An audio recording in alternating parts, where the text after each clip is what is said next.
নজর রাখবো পরবর্তী সংবাদে।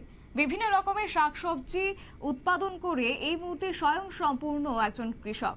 লঙ্কামুড়া এলাকার এক কৃষক অমর চাঁদ সরকার, তিনি বিভিন্ন রকমের শাকসবজি উৎপাদন করে তিনি বাজারজাত করছেন। প্রায় 10 বছর ধরে ত্রিপুরাতে প্রথমবার ইংলিশ ভেজিটেবল চেরি টমেটো উৎপাদন করে ফুলকপিগুলি 3 রকমের কালার হচ্ছে।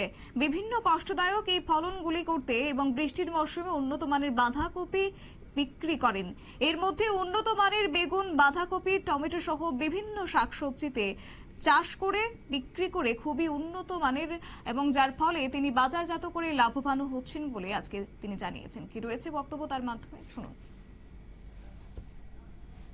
কাজে লাগে না এটা তো আমরা 9-10 এর বইতেই তো পাইছি লোটাস আমরা হেলদি জিনিস, এটা খাওয়া ভালো। কিভাবে খায়?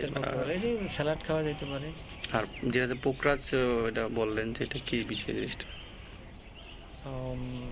পোকরাজ বলতে দাদা আপনি আরেকটা বিষয় বললেন যে এটা পোকচুই আপনি দেখালেন বিষয়, এটা আমাদের কিছু দেখলেন। এই পোকচুইটা জিনিসটা কি? এটা তো আমরা মার্কেটে কখনো দেখিনি, বা এটা কি বলবেন এটা সম্বন্ধে? কিছু মার্কেটে আমি মাল তুলছি।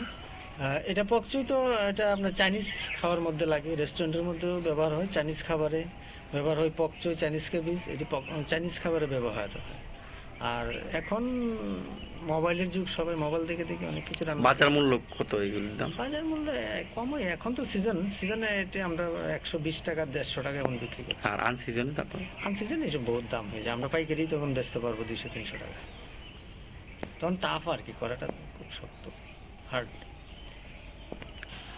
দাদা আরেকটা তো সবজি দেখতে পেলাম যে ঝুকুনি সবজি, যেটা আপনি বললেন, এটা কিভাবে খায় বা বিষয়টা কি বলবেন?